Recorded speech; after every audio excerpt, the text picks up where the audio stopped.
8:15 a.m. Thank you so much for being with us on Thursday's edition of Morning at NTV. I am Priscilla Regina Naloga. Now, our Kickstarter this morning is commemorating International Day for Democracy. The International Day of Democracy was first celebrated on September 15th back in 2008, and the UN General Assembly passed an Interparliamentary Union in 2007 to establish this very day. Since then, this day has been celebrated and observed by at least 46 national parliaments as well as countries, and the International Day of Democracy owes its existence to the Interparliamentary Union of September 15th, 1997, which was adopted then. And this simply means that the International Organization of National Parliaments has been adopting some of these policies since then. The following years, Qatar led efforts to promote this very day that we're going to be discussing about, and today we get to commemorate it here in Uganda and also internationally. Now in studio I am joined by Robert Kigongo, who is a democracy advocacy, and then also Macxzzon Muhwezi, who's the member for NRM Youth League. Good morning to you, gentlemen, and you're most welcome. Good morning, Priscilla, and all viewers. Okay, Macxzzon. Thank you. Good morning, and good morning to whoever is viewing us. Okay, all right. So let's first start by giving us an understanding of what democracy means from your perspective and your perspective. I'll start with you, Robert. Democracy, to someone in Gomba or Karamoja, it's where the population comes together and choose their own leaders to manage their own matters. So literally, the population chooses their own managers. For me, that is how I understand it. But critically, as President Biden noted it in the Summit for Democracy last year, we must yearn for democracy, we must fight for it, we must defend it, and we must renew it. So this day brings us to those commitments. So we must renew the commitment that we have. Okay, all right, thank you so much. Macxzzon, in your own understanding, what is democracy? Well, in the year 507 BC, Macxzzon was an ancient Greek leader, and he introduced political reforms and constitutional reforms. And he introduced a system called democratia. Democratia. Demo meaning people, and kratos meaning rule. Therefore, according to the Greeks, people who invented democracy, democracy means people's rule. Since that time, the democratic system has been adopted by almost 95% of the world, but it has transformed and evolved to suit different societies and the society prerequisites. So in a nutshell, and in the perspective of Uganda, particularly in Africa, democracy means people's rule. Yes, that if you don't have people, you don't win an election. If you don't have people, you don't rule. And that's why the United Nations now, according to, like I've said, democracy has been evolving, but also metamorphosing and transforming. As we speak, UN looks at democracy in three elements. The human rights. We're talking about the first generation rights, the third and second generation rights, but also the fourth generation rights. And also they are looking at freedom and also free and fair elections. That's how United Nations looks at this particular system of rule, which is called democracy. But the day comes when almost, like I said, 90% of the world is using democracy, and we can discuss it today. Thank you so much, Macxzzon. And of course, Webster's dictionary describes democracy as a system of government by the whole population or the eligible members of a state, typically through elected representatives. And so it comes down to it must have people for it to be applicable, and these people must buy into it or even contribute to their leadership for democracy to be able to then be considered and applied in the different states. So then when we come down to the International Day of Democracy and focusing on Uganda in particular, Robert, what does this day mean to Ugandans and how important is it for Ugandans? Uganda is just a statistic. Based on our report, Freedom in the World 2022, when you look at the trend of democracy, it's backsliding. It's also, we've also seen political elites grouping themselves together to manage our resources. And some of the principles of democracy have been neglected. We're talking about inclusion, solidarity, freedom of press has been attacked. Our theme for this day is to uphold and promote the principles of democracy. And we're actually focusing on a free, independent, and a pluralistic media. There has been an attack on journalists. We have Ashraf Kasirye, who today cannot even go to work. He suffered in line of duty. We have Irene Abalo, Jimmy Akena, who was covering an event where citizens were expressing their right to dissent. The right to dissent is one of the most important and critical rights in the Constitution of Uganda. Citizens of Uganda, it's not a favor to belong to any political party, because in the principles of democracy we see citizen participation, political tolerance. But another principle has also been used, abuse of power. We've seen the recent by-elections, Kayunga, Soloti, Omoro, Bukimbiri, where there is abuse of power. You have someone of a stature like a prime minister who comes and bribes voters. Voter suffocation is the order of the day. Political agents are arrested. They're supposed to. And democracy, it's a process where we choose our own managers of our country that will manage our affairs. But we've seen authoritarians or kleptocrats bringing cyber laws, like this recent law that is being passed, the one of Nsereko. It is intended, it is targeting journalists, it is targeting citizens with dissenting views, and trust me, we are in the deep trench. Democracy is not thriving anywhere in Africa. Uganda in particular, we are in a very worrying state. And why do we need democracy? We have to protect our rights, also to avoid future circumstances. We've seen coups in Africa. We've seen coups, countries that have survived coups, like Guinea-Bissau. We've seen coups in Mali. This is a result of abusing elections or abusing democratic processes. The moment you abuse democracy, citizens will find another way. Secondly, democracy cannot survive without civic space or without participation of civil societies. They must be left to. In Uganda, we don't have civic space where citizens participate. We are only left with social media handles, Twitter, Facebook, TikTok. That's where citizens participate and shape their politics, shape matters in their country, to hold leaders accountable. Leaders must be put to scrutiny. The only platform or the only civic space they have is these digital spaces, which are being suffocated by cyber laws, by Dragolian policies. And we have a duty as Ugandans, all of us. We can't leave these matters to politicians or to parliamentarians, who some I regard as intellectually lazy, because this bill wouldn't pass. It's a curtail to democracy.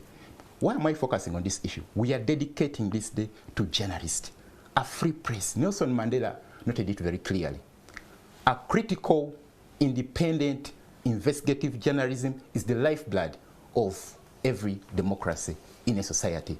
And we have to live by the dream of our father Nelson Mandela, democratization of Africa. And Uganda must be a statistic.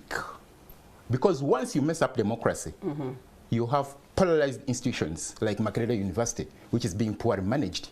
Today, we don't have a guild president. There is no guild president in Makerere, simply because there was vote rigging in Africa, particularly also in Uganda, that produced an authoritarian. An authoritarian will also choose an authoritarian to manage a university like Makerere that will stop guild president. These democratic, Robert, allow me to complete this. You're giving us examples democratic institutions have been polarized that you're talking about. You have mentioned something particular. You have talked about citizen participation versus party participation. And according to democracy, it's meant to be focusing on citizen participation. This is where I want to bring in Mr. NRM Youth League. Macxzzon, in regards to citizens participation versus party participation, which has been made the norm, therefore creating not just divide, but also bloodshed. And of course, we're focusing on journalists in regards to the theme, upholding and promoting the principles of democracy, but also the citizens that have desired to participate, that have gone out of arm's way to participate in, celebrating the principles of democracy. And yet, we do have evidence that has been shared by Robert since 2021, the general elections, the by-elections, what has been happening to the Fourth Estate over the course of time seems not to be going away anytime soon. So how do you then expect the citizens to actually uphold the principles of democracy when the leadership is not even doing its own duty? Well, thank you very much. I have been listening to my friend here. But let me first handle the issue of citizen participation and party participation. We conclusively said that democracy means the rule of the people, and therefore they must participate in decision making. In decision making, not just political. It is a multidimensional case. Social, administrative, political, and economic. In 1962, we had 2 women representatives in parliament. Someone called Ruega and I think Visla. 2. As we speak, we have more than 206 members of parliament. They're female. For the first time in 700 years, you have got all interest groups represented in terms of citizen participation, but also party participation for the first time in 700 years here in Uganda. That's what we are talking about. If citizen participation entails democracy, if citizen participation means democracy, then we are talking about the most democratic country as Uganda. If it means participation, you have seen youth for the first time represented in parliament. Not just in parliament, actually, from cell up to the national level. We have seen PWDs for the first time represented. We have seen women like I've talked about. We have seen elderly people. We have seen. So the issue of participation, I really want to disagree with my friend here that participation doesn't necessarily mean that everyone in the country, for instance, 50 million Ugandans must take positions. No. We have what we call representation democracy, or what we call participatory democracy, where everyone participates who wishes to participate, and they are voted for. And like I said, in terms of political parties, we have more than 29. The last time I checked, we had 29 certified political parties. Which cannot... Listen, have discipline. We have... which are not allowed to... I was listening. To gather together. I was listening. Freedom of peaceful assembly. I was listening to you. All right. I was listening to you. Macxzzon, please continue. So no, hold on. The political parties, we have representation, opposition in parliament. We have the government political party in parliament. We have almost every institution represented in parliament. But also, let me talk about the civil society. The last time I checked, we had more than 600 functioning, but also registered civil society organizations in the country. from morning up to morning, January to December, they are doing their activities the way they want. However, I want to note that being a civil society organization does not necessarily mean intolerance or doing otherwise. You must do it obeying the law of the land. Okay. And the moment you go against the law of the land, then you face the Robert, consequences. in your perspective, let me when he says going against the law of the land, do you tend to agree with him, especially with the point that you were trying to refer to the other political parties that are not being given the freedom to exercise their speech, their voice, their thoughts about what's going on in their own country?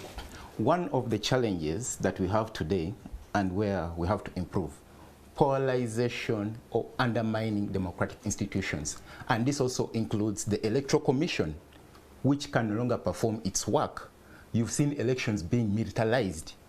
What does the military or the army do in the process? We were in Kenya. Did you see the military taking over elections?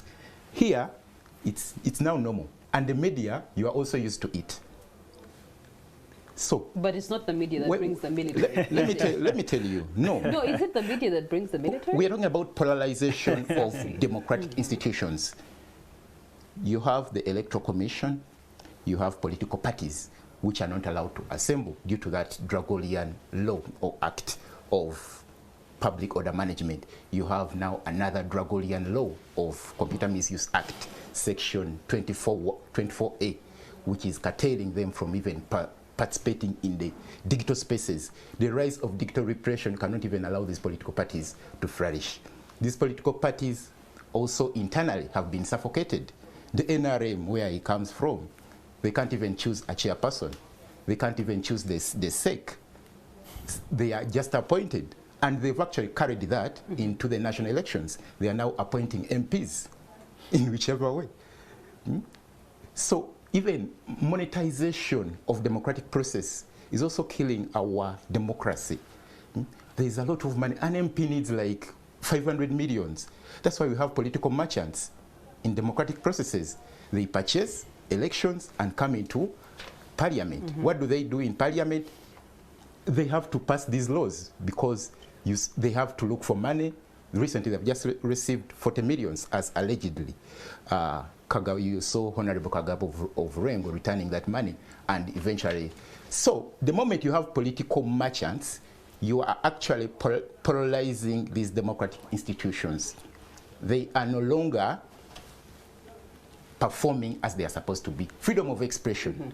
Citizens can no longer freely express themselves. These are the principles of democracy. Okay, all right. The principles of democracy is the bigger debate here this morning, but of course we want to hear from the UN General Secretary and the message for the International Day of Democracy 2022 to the world. Today marks the 15th anniversary of the International Day of Democracy. Yet, across the world, democracy is backsliding. Civic space is shrinking, distrust and disinformation are growing, and polarization is undermining democratic institutions. Now is the time to raise the alarm. Now is the time to reaffirm that democracy, development and human rights are interdependent and mutually reinforcing. Now is the time to stand up for the democratic principles of equality, inclusion and solidarity, and stand with those who strive to secure the rule of law and promote the full participation in decision-making. This year, we focus on a cornerstone of democratic societies: free, independent and pluralistic media. Attempts to silence journalists are growing more brazen by the day, from verbal assault to online surveillance and legal harassment, especially against women journalists. Media workers face censorship, detention, physical violence and even killings, often with impunity. Such dark paths inevitably lead to instability, injustice and worse. Without a free press, democracy cannot survive. Without freedom of expression, there is no freedom. On Democracy Day and every day, let us join forces to secure freedom and protect the rights of all people everywhere. Thank you. freedom of expression, democracy cannot thrive. And he's talked about democracy backsliding now more than ever when it's actually supposed to be pushing different steps forward. He has referred to it in terms of distrust that is increasing and the civic space that is shrinking so often. And I believe those are statements that you would agree with, Macxzzon. Well, it depends on the kind of context. I want to first focus on what my friend was saying. My friend, the NRM SEC is voted for, it is not appointed. SEC is a composition of heads of organs of the party, but also regional leaders. And the last election was 2015. We were supposed to repeat 2020, but COVID. So I want to educate my friend here that in the NRM we choose people democratically. Debatable, but thank you for the correction. You have a vice UN Secretary General's. No, you have a vice president of NRM who is appointed.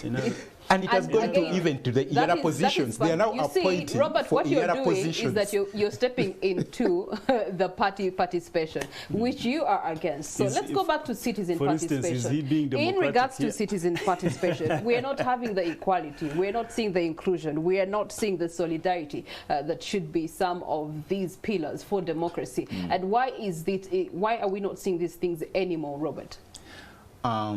One, it comes back to you, the citizens. One, we must remember Article 1 of our Constitution. Power belongs to the people, by the people. Let me tell you, the limits of the oppressor or authoritarians or kleptocrats are determined by the oppressed. The people of Sri Lanka came together and said, no, let's drive out this authoritarian. And they managed it. Even constitutionally, the people of Zambia came together and drove out another dictator. They did it, they managed it. Once the citizens, once you know that it's not a favor for you to participate in democratic processes, we shall all thrive. Democracy will flourish. Democracy protects our rights as everyone. So it comes back to us. We shouldn't wait for some hero or someone from. So we must know that we have that power, because it's always about people. Once we have that solidarity as a population, and this is what I want to tell the citizens of Uganda, now it is the time to stand together. Now it is the time to come together and defend democracy. But we must begin with defending democratic institutions and a free press, a free, independent, and a pluralistic media, as the Secretary General mentioned it. Okay, all right. So it comes back to us. You, Priscilla, me, and you, and even the viewers, someone in Karamoja. We must know that we have the authority. No authoritarian in the world has ever defeated the will of the people. All this once comes they come down together to the civic space being small or not being considered, because it's through the civic space that you can have civic education to have an informed society then that can make informed decisions when it comes to the democratic institutions and exercises of any country, which then begs the question to you, Macxzzon, in regards to the civic space and also the freedom of the press. Constantly they're being pressed down and down and down. Why is that so? What has the press done? What has the Fourth Estate done to democracy that they are trying to eliminate them out of the picture? First of all, I want to... Because all they do is report what is happening. They don't influence what's happening. They simply allow the world to see what is happening. Yeah. I want to... I have a special response to that. But before, I wanted to... first give me my response. Yeah. We recognize the importance and the immaculate contribution of press. Without media, then the world is not entertained, the world is not informed, but also the world is not educated. And where there have been issues, particularly from security here in Uganda, against the media, we have seen serious laws acting on the perpetrators. And we have seen quite a number of security officers being taken to court, but also punished for that matter. I like the last 2-3 years that we have not had as serious skirmishes against the media and crackdown of media. I want to also inform that we have more than 42 TV stations and the 306 radio stations that speak each and everything they want. And yet, during the election times, the ones that you mentioned, should they have wanted to host opposition members, there was always police, there was always army to stop them from hosting opposition members. Therefore, you are curtailing their freedom of expression, their freedom of speech extension to the masses, to the citizens. Participation. So I think you're contradicting yourself. There is I've recognized that where we have had issues with media, we have had our officers and men in uniform taken to courts of law, but also punished accordingly. And in terms of election, you see, when there is intensity during, elections are always surrounded with violence. Okay, let me pause you there. When you say punished accordingly, I do agree, but it's a repeated practice, because 2016 we saw it. We saw it. So the expectation was that if it happened in 2016, you punished the officers. We shouldn't see a repeat of at what level, Priscilla? At what level, Priscilla? Because, like I said, democracy thrives and evolves. It also develops. You cannot say 100% Uganda is perfect. 100% Uganda is perfect in terms of declining. No, the evolution is better. For instance, I've cited that. Tell me the last 2-3 years, because we have had elections, we have had by-elections. Tell me the last 3-4 years where we have had very, very serious skirmishes and beatings and others against media. It is not there. It means we have flashed. We have also improved in our relations with media. But I also want to inform my friend here that participation does not necessarily mean everyone occupying a particular position. You campaign, for instance, the ideas that you think you have that are good. You go to the population. You convince the population. After 5 years, you tell them that, ladies and gentlemen, dear Ugandans, I am better. Please, I'm contesting. You support me, and I take off the dictator you're talking about. It is not about lamenting. You convince people, they vote under what and you win. Under what circumstances? You get, do you do because that? we have members of parliament that are opposition. We have people that are opposition and are occupying these positions. So how do they go through if the democracy is not there? Let's talk how about do the people violence win if democracy is not there? For instance, not just this to area, party members, but also to people, the civilians themselves. Priscilla wanted to note this. Before you bring in that, you have brought out something that we must address, the violence that you're talking about. You're saying it's reducing by the day, but unfortunately, before the eyes of the citizens, it's just increasing. And again, unfortunately, it's not only affecting the battles between political parties because of the multi-partisan dispensation that we have, but it's also going down to affect the wananchi, the day-to-day person that simply wants to exercise their part of the democratic rule. So let's talk about this violence and them swallowing the democratic image of Uganda in the presence of such a day where you want us to celebrate International Day of Democracy. Robert. One, as I notified earlier, democracy is the will of the people. Democracy protects our rights. As guided by Article 1, power belongs to the people. So it's upon the people to rise up, to participate. There is a spirit of, it doesn't concern me. It is not just rising up. No, rising up means coming together. Solidarity, one of the principles of democracy. Which was mentioned by the General Secretary. So violence is a result of political intolerance. There is a certain group of people. Are you encouraging violence? There's a certain group of people that are entitled. Oh, we fought. We went to the bush and fought. Are you taking away his freedom of speech? No. There's a certain group of people that feel entitled. Oh, we fought. We've had public officers in military saying, no, we shall not hand over power to this kind of person because we went and fought. So that political intolerance leads to the violence that we see. And let me tell you, violence is also crafted it is systematically calculated. Because there is also soft violence, like this new bill, the Carolite bill or the Nsereko bill. It's intended, it's targeting people with dissenting voices. And I want to notify it again. The right to dissent is the most important right in the Constitution of Uganda. Okay. And universal. Let me tell you, democracy has no boundaries. The values of democracy have no boundaries. Okay. They have no expiry date. So the system... Let me respond to my friend Robert. I can assure you, without fear or even contradiction, that Uganda has come from very far. It is no longer a jungle.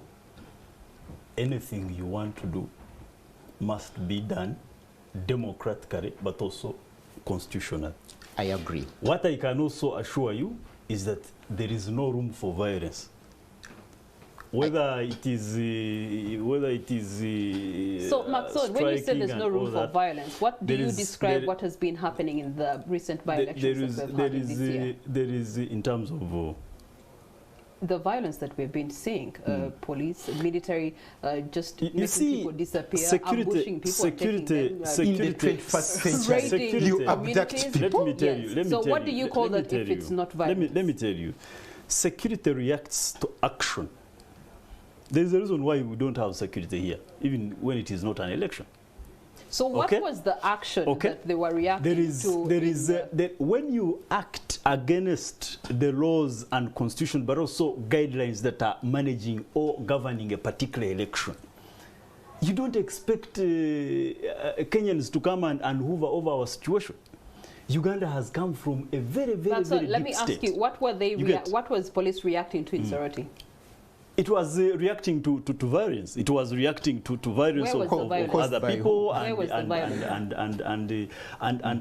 hooligans and disruption. People who wanted to stop the election process. Others are saying, they are even mentioning on TV that we cannot allow this election. And who was saying that they wanted to stop the election process? No, there are clips there. You can check. I thought you're a journalist. Do you know what exactly? If you have these clips, please share them with us. We can share. I thought you're a journalist. You've been following these elections. I can tell you, there is where we have had decent elections where opposition has not come to disorganize but also disrupt the electoral process. It goes back to the partisan. But I've also said, listen, I've also said that security reacts to how you act. There is a reason why we don't have violence in town right now. There is a reason why we have decent elections in particular areas and other areas are violent. So, Macxzzon, let me and therefore, let me ask you about security. Before you ask me, you cannot say that security should just remain in barracks and in police stations simply because people are supposed to vote. Did we see that in Kenya? We know. Before we go to deployment, we've just come from the Kenyan election. Did you see military taking over elections? Did you see citizens reacting? Again, no. You're not exercising Why do you deploy? Ladies and gentlemen, International Day of Democracy. That's what it goes back to the security principles. I can tell you, security and the day is going to be celebrated. Nevertheless, thank you so much for watching. Kickstarter Morning at NTV does continue.